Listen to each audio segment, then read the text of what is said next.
किसी गुरुद्वारे में भीड़ की कमी नहीं है, मस्जिद में भीड़ की कमी नहीं है, गिरजाघर में भीड़ की कमी नहीं है। क्यों? हमने कभी ध्यान नहीं दिया। सरदार जी जब भी गुरुद्वारे जाते हैं अपने छोटे से बच्चे को साथ लेकर के जाते हैं। आपके आर्य समाज के सत्संग में अपने बच्चों को साथ लेकर के आते हैं। फिर कहां से नई जनरेशन कहां से तैयार हो गया बताओ? समाज अपना काम करेंगी, सभाएं अपना काम करेंगी, लेकिन मैं उनसे भी निवेदन करना चाहता हूं, मीडिया के माध्यम से जो लोग हमारे पदाधिकारी सुन रहे हैं उनसे मैं विनम्र निवेदन करना चाहता हूं कि भाई थोड़े से स्वार्थ को छोड़ो। प्रतिदिन यज्ञ करने वाले आर्य लोग एक पंक्ति बोलते थे, इदन न मम, ये मेरा नहीं है। लेकिन आर्य लोगों के अंदर मम पैदा हो गया, ये मेरा है, ये मेरा है, ये मेरा है। कहां से आप बचोगे बताओ? हम लोग चिपक करके बैठ गए, युवाओं को आगे नहीं आने दे रहे। अरे जब नया खून नहीं आएगा तो तुम्हारी रक्षा कैसे होगी बताइए? कहने के लिए बहुत कुछ है। आर्य समाजों में ताले भी लगा रहे लोग, सन्यासियों के लिए, प्रचारकों के लिए जगह नहीं है। मैं उन आर्यों के लिए कह रहा हूं, घुसपैठी घुसे उनकी बात कर रहा हूं मैं। वो आर्य समाज नहीं थे, उनका उद्देश्य केवल प्रॉपर्टी कब्जा नहीं है, वो आपकी समाज में भी हो सकते हैं। बाहर से चोगा आर्य समाजों का ओढ़ा होगा, ऋषि दयानंद की जय भी बोलते होंगे, लेकिन वो भाव नहीं है। ऐसे लोगों को सावधान होने की आवश्यकता बंधु। मैं कहता हूं यदि इस देश को आप बचाना चाहते हो, हमारे आदरणीय प्रधान जी ने बड़ी वेदना रखी थी। आर्य समाज का काम था वेद का प्रचार करना। आज दुनिया में कौन वेद की कथा कर रहा मुझे बताओ?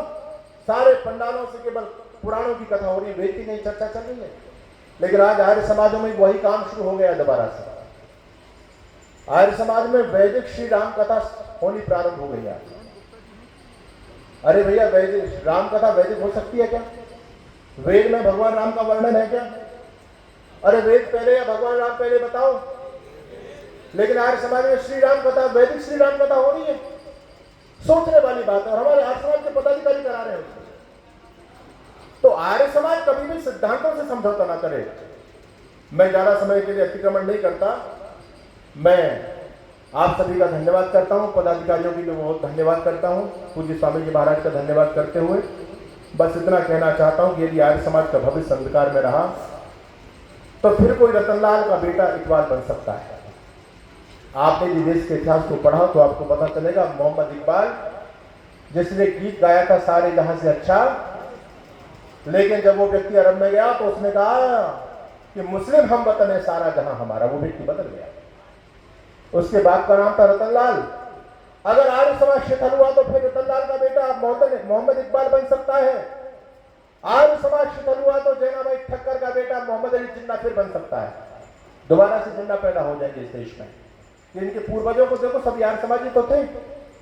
जम्मू कश्मीर का मुख्यमंत्री शेख अब्दुल्ला के पिता का नाम था, दादा का नाम था बाल मुकुंद कौल। कौन बचाएगा आने वाली पीढ़ियों को बंधुओं?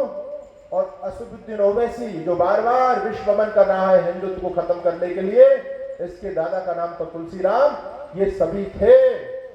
आज भी वही संकट सामने आपकी पीढ़ियों पर आने वाला है, कौन बचाएगा? इसलिए मेरा निवेदन बंधुओं, आर्य समाज को जीवित करो। आप कभी अपने जीवन में जगन्नाथ मत बन जाना। ऋषि दयानंद के शरीर की हत्या जगन्नाथ ने की, लेकिन शरीर तो नष्ट होता ही है, शरीर तो सबका नष्ट होता है। कीर्ति जैसे तो जीवती है, लेकिन ऋषि आज भी हमारे हैं। जब तक ऋषि दयानंद की विचारधारा जिंदा है धरती पर, तब तक मेरे ऋषि को कोई मारने वाला नहीं है। अरे जगन्नाथ की क्या बात तो ऋषि दयानंद की हत्या करते? ऋषि दयानंद की हत्या करेंगे तो हम लोग करेंगे। जिस दिन ऋषि दयानंद की विचारधारा कुंद होने लग गई, जिस दिन ऋषि दयानंद की विचारधारा को मानने वाले लोग समझौता करने लग गए, उस दिन मेरे ऋषि की हत्या होगी। जगन्नाथ की कोई औकात नहीं जो ऋषि दयानंद की हत्या कर दे। हम लोगों में कोई जगन्नाथ ना बने, हम में कोई जगन्नाथ ना बने। एक तराजू के एक पल्ले में दुनिया भर की पद पोजीशंस हो, एक तरफ आपके सिद्धांत तो एक तरफ ऋषि दयानंद हो, तो आपका चुनाव महर्षि दयानंद होना चाहिए, आर्य समाज होना चाहिए। यदि आप इतना तप कर सकते हैं तो मैं कह सकता हूं, कहेगा जगत फिर से एक स्वर में सारा, वही पूज्य भारत गुरु है हमारा। आप सभी का बहुत बहुत धन्यवाद। सबके लिए शुभकामनाएं। ओम भारत माता की।